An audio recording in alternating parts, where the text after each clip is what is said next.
The midday sun baked the tarmac of Fort Raven, a military base known for its silence and discipline. The only sounds were the rhythmic echoes of marching boots and the distant roar of helicopters. But inside Hangar 12, that silence was about to shatter forever.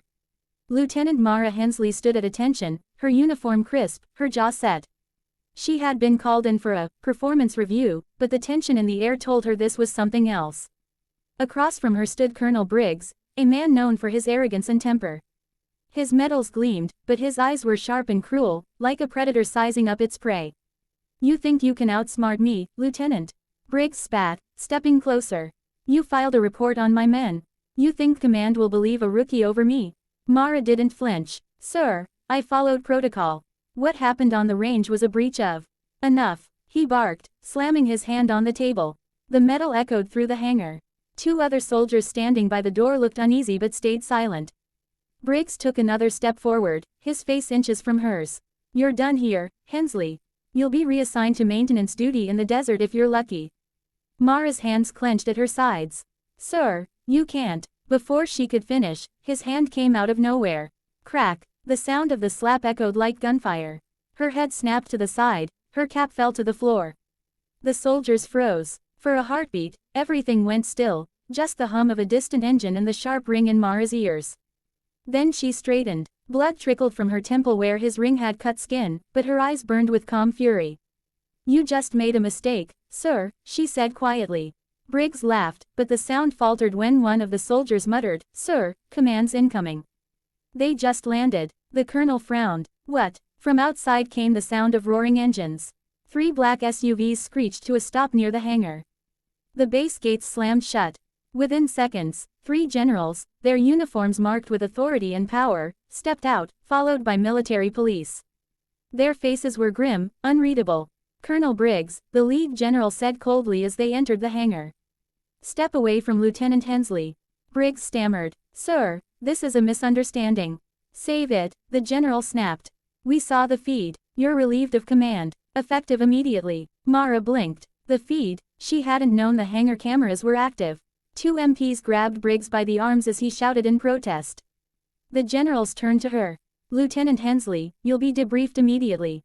Headquarters has been monitoring your reports for weeks. You did the right thing." For the first time, Mara let out a shaky breath. The weight of silence returned, but it wasn't the same silence as before. It was justice, finally breaking through the walls of fear that had ruled Fort Raven for far too long. Outside, the base gates locked with a metallic clang. Fort Raven was officially shut down. The sterile hum of fluorescent lights filled the debriefing room.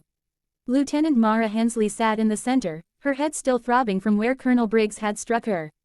A medic had cleaned the cut, but the pain wasn't what lingered, it was the disbelief. The man who'd ruled Fort Raven through fear was gone, dragged out in cuffs before her eyes. Across the table sat General Alden, a man known for his unshakable calm. To his right were Generals Weiss and Moreno, both silent, both watching her closely. An MP stood by the door, unmoving. "Lieutenant," Alden began, folding his hands, "you've been reporting on misconduct within this base for weeks. Today confirmed everything." Mara's voice was steady but low. "Yes, sir. I didn't expect it to end this way." Weiss leaned forward. "Briggs was under surveillance. Your reports triggered an internal investigation. What you didn't know was that every conversation in Hangar 12 was being recorded." Her breath caught. "You were listening." Moreno nodded. "We were watching, Lieutenant. You were brave to confront him. Most wouldn't have." Mara stared at the table. "He hit me in front of his men. They didn't move. They just stood there. That's what fear does," Alden said softly. "He built his command on it. You stood against it, and that's why the base is being shut down." Too many officers turned a blind eye. The words settled heavy in the air. Fort Raven, once a symbol of order and strength, was being dismantled piece by piece. Outside, the sound of helicopters carried over the wind as MPs loaded classified crates and files into secure transports. Weiss broke the silence. "You're not in trouble, Lieutenant. In fact, headquarters wants to commend you. There's a recommendation for promotion and transfer to Intelligence Command. You'll have protection, too. Briggs has friends, and this will make headlines." Her eyes widened. "Protection. For doing my job." Moreno's tone was blunt. "You exposed a decorated colonel. People like him don't fall quietly." Mara nodded slowly, her pulse steadying. "Then I'll take the transfer, sir. But I want one thing on record, those men who stood by and did nothing. I want their names. I want it known that silence is complicity. Alden's gaze met hers, sharp, approving. It will be. Moments later, as she stepped outside, the sun had begun to set.